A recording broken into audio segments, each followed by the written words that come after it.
So here I can start off with cutting down the middle. And then from here, I can show the anatomy as it was at the time of death.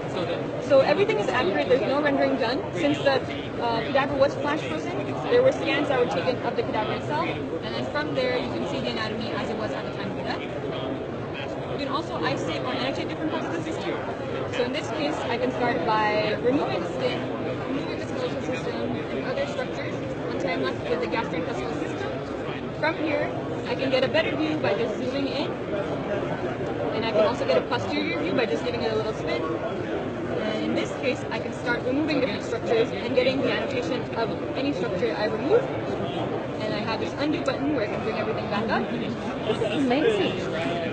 And in this case, you can also have concurrent views of, let's say, the muscular system and skeletal system, and also start removing different areas to see regional anatomy and other types of anatomy as well at the same time.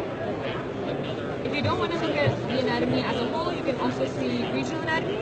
So in this case, I have the female head and neck. To mimic something that you find in surgery, you can also do natural cuts. So in this case, I have an incision made, and you can also see the relationship between the skin, the fat, and other structures. And as I showed earlier, you can go ahead and also remove structures here and press this undo button.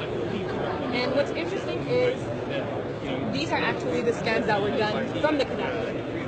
So everything you see here is what we saw at 0.6 to 0.8 millimeter thickness. And so each time I turn around, slide through these sections, I can see where it lies on the aspect.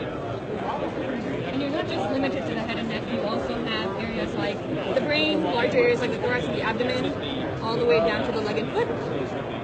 And what's most interesting to me is you can load in your own patient's CT or MRI scans, and from there you can get a 3D model of what you're seeing. So here we have a post-operative scan of a patient with a brain aneurysm, and this is the actual CT that was provided. You can go ahead and slide through the CT and see exactly where the clips were placed as well. So if I go down here, it'll show where it is here. And same functionality as before.